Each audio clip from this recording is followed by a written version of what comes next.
दूंगा कि आप सभी ने समय निकालकर आज इस पूरी चर्चा में भाग लिया है।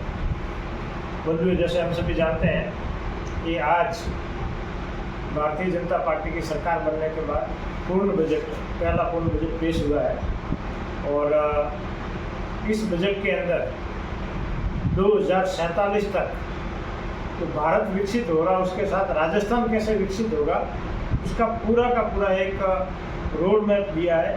एक उसके अंदर पूरी की पूरी प्रावधान हुए हैं कि राजस्थान का विकास कैसे सुनिश्चित हो। कुछ इतनी बड़ी घोषणा इस बजट में हुई है कि शायद आज दिन तक के इतिहास में ऐसा कभी हमने सोचा नहीं था। और विशेष करके बिजली, पानी, सड़क, ये 3 मुद्दों और शिक्षा, ये 5 मुद्दों पे एक फोकस्ड पूरा का पूरा road map Bharatiya Janata party के इस बजट में आपको दिखेगा।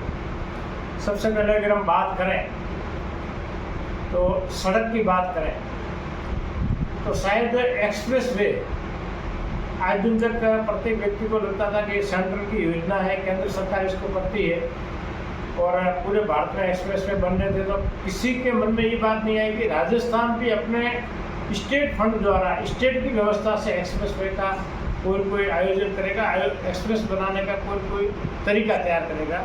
आज मुझे कहते हुए बड़ी खुशी हो रही है, हर्ष की बात है कि राजस्थान में पहली बार इस सरकार ने 7 ग्रीनफील्ड एक्सप्रेस वे और उन 7 के अगर हम पूरे रूट देखें तो मुझे लगता है राजस्थान का शायद एक भी डिस्ट्रिक्ट नहीं बच रहा जो उस एक्सप्रेस वे द्वारा कनेक्ट नहीं होगा।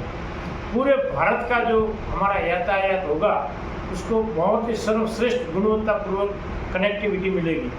और ये एक्सप्रेस वे केवल एक्सप्रेस वे सड़क नहीं है, चलने के लिए नहीं है, लेकिन ये विकास का एक्सप्रेस वे बनेगा जिसके अंदर चाहे इंडस्ट्री हो, चाहे राजस्थान के दूसरे विकास के काम हो, उन सबको बहुत बड़ी गति मिलेगी। पहली बार प्रदेश का बजट $350 बिलियन की इकोनॉमिक बनाने का विजन देके बनाया गया है, जिसके अंदर जैसे हमारे भारत की जो एक विजन है इकोनॉमी डेवलप करने की, जैसे 5वीं अर्थव्यवस्था विश्व में है और 3री बनाने की मोदी जी प्रयास कर रहे हैं, ठीक वैसा ही राजस्थान की सरकार ने संकल्प किया है कि 350 बिलियन की हमारी इकोनॉमी बने। पहली बार 25 लाख घरों तक पीने का शुद्ध पानी का कनेक्शन का टारगेट लिया है, तो बहुत बड़ा प्लान, क्योंकि राजस्थान एक सूखा प्रदेश है। यहाँ पे प्राय बहुत बड़े हिस्से में लोगों को पीने के पानी की बहुत बड़ी समस्या होती है। इस समस्या का समाधान करने का ये किया। एक बहुत बड़ा विजन इस बार हमारी सरकार लेके आई है, वो सोलर। प्रत्येक गांव के अंदर 2 मेगावाट का सोलर प्लांट लगेगा। ये अगर हम सोचें इसकी तकनीकी और वास्तविकता पर हम जाके अगर थोड़ा सोचेंगे तो ये बिजली की समस्या को खत्म करने का रामबाण इलाज होगा, क्योंकि आपका सोलर गांव में उत्पादन होगा, गांव में वो लाइट चाहिए, आपको कहीं जाने की आवश्यकता नहीं है, आपके गांव की लाइट आपके गांव के लोग यूज करेंगे। कोई बीच में जितने भी स्टेशन, सब स्टेशन वगैरह जो पूरा एक तरीके से लाइट प्राप्त करने का जो पूरा का पूरा एक सिस्टम था, उसका बहुत बड़ा हिस्सा साइड में रह जाएगा, नहीं एकदम शॉर्ट सिस्टम के अंदर गाँव के अंदर बिजली सुनिश्चित होगी। पहली बार प्रदेश के अंदर 300 इलेक्ट्रिक बस खरीदने का प्रावधान किया, बहुत बड़ी बात है। हमारे यहाँ पिछली व्यवस्था में देखा कि डीजल की भी अच्छी बसें यहाँ नहीं थी राजस्थान के अंदर। आज कोई परिवहन निगम की बस लोग बैठने से पहले सोचते थे कि ये बस गंतव्य पे जाएगी या बीच में रहेगी, उसकी जगह हमारी सरकार ने 1600 बस चलाने का प्रावधान किया, जिसमें 500 नई बसें हैं, 300 इलेक्ट्रिक बसें हैं और शेष बसें अनुबंध में जो हमारे परिवहन से है उसको गांव तक जोड़ने का प्रावधान किया है। किसान परिवार के लिए, किसानों के लिए बहुत बड़े ऐतिहासिक निर्णय वो हमारे किसान मोर्चा के अध्यक्ष भाई धोखाराम जी आपके सामने रखेंगे। उद्योगों को देने के लिए पहली बार सरकार पॉलिसी ला रही है, जिसके अंदर डिफेंस सेक्टर के अंदर, रक्षा उत्पादन के अंदर हमारी सरकार उसके एक अलग से पूरा का पूरा मैन्युफैक्चरिंग हब बनाने की पूरी तैयारी की है। इसके सिवा हमारा जो राजस्थान जिसके लिए प्रसिद्ध है हेरिटेज के संरक्षण के लिए अलग से अथॉरिटी बनाने का निर्णय किया है।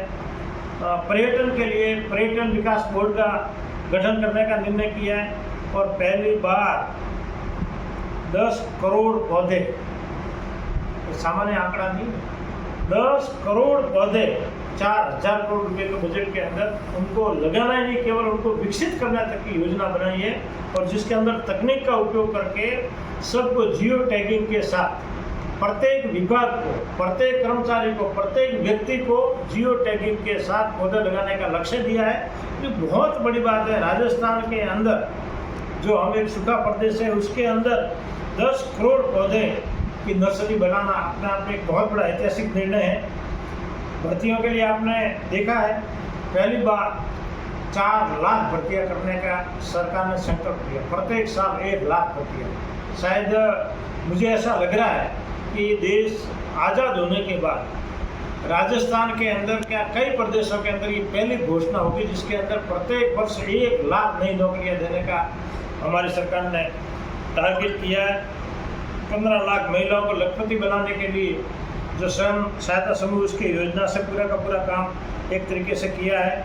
चाहे पुलिस बल का आधुनिकीकरण हो, चाहे दूसरे हमारे जितने भी विभाग हैं उनके अंदर आधुनिकीकरण करने के लिए मानवीय बल की आवश्यकता हो, साधनों की आवश्यकता हो, वित्तीय आवश्यकता हो, प्रत्येक पहलू पर इस सरकार ने पूरा का पूरा अपना वो लगाया। ऑर्गेनिक खेती के लिए अलग से बोर्ड बनाने का निर्णय किया जो हमारे राजस्थान की पहचान है। और आज के समय में अगर देखा जाए तो मानवीय जीवन के लिए वर्तमान में जिस तरीके से प्रदूषण है और उसके लिए ऑर्गेनिक जैविक उत्पादन का हब बनाना, जैविक के लिए इतनी चिंता करना, ये बहुत बड़ा आने वाले समय के लिए हमारे लिए अचीवमेंट होगा जो इस प्रदेश के लोगों के स्वास्थ्य के लिए बहुत ही महत्वपूर्ण कार्य सिद्ध होगा आने वाले समय में। इस तरीके से आज के बजट के अंदर ऐतिहासिक घोषणाएं हुई है और हमें विश्वास है कि इसके बजट के बाद में राजस्थान एक नई ऊंचाइयों को प्राप्त करेगा। एक और आज सैद्धांतिक निर्णय किया है